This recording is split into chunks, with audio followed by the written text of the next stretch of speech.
இன்றைக்கி முருங்கைக்கீரையை வச்சு ஒரு டிஷ்ஷுங்க. யூஸ்வலாக முருங்கைக்கீரைனாலே கூட்டு பொரியல்னு பண்ணியிருப்போம். இந்த மாதிரி துவையல் அரைச்சி செஞ்சு சாப்பிட்டு பாருங்கள். ரொம்ப ரொம்ப டேஸ்ட்டாக இருக்கும். டக்குன்னு செஞ்சிடலாம். எப்படி செய்யுதுன்னு பார்க்கலாமா? அதுக்கு நான் இங்கே ஒரு பேனில் 3 ஸ்பூன் நல்லெண்ணெய் விட்டுருக்கேங்க. நல்லெண்ணெய் தான் டேஸ்ட்டாக இருக்கும்.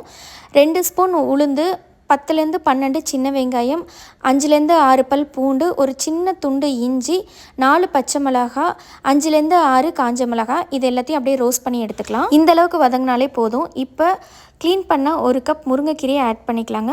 முருங்கைக்கீரையை போட்டு ரொம்ப அதிகமாக வதக்கணுங்கிற அவசியம் இல்லை. இப்போது திருவுன 1 கப் தேங்காவை ஆட் பண்ணிக்கலாம். தேங்காவை ஆட் பண்ணி இந்த அளவுக்கு வதங்கினதுக்கப்புறம் கொஞ்சமாக கொத்தமல்லி தழை ஆட் பண்ணிக்கலாம்.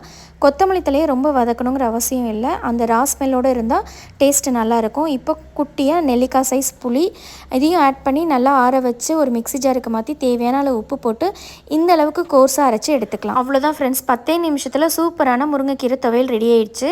இதை நீங்கள் சூடான சாப்பாட்டில் 1 ஸ்பூன் நெய் விட்டு சாப்பிடணும். அவ்வளோ டேஸ்ட்டாக இருக்கும். ஒரு தடவை ட்ரை பண்ணி பாருங்கள். எப்படி இருந்துச்சுன்னு கமெண்ட் பண்ணுங்கள். தேங்க்ஸ் ஃபார் வாட்சிங் ஃப்ரெண்ட்ஸ்.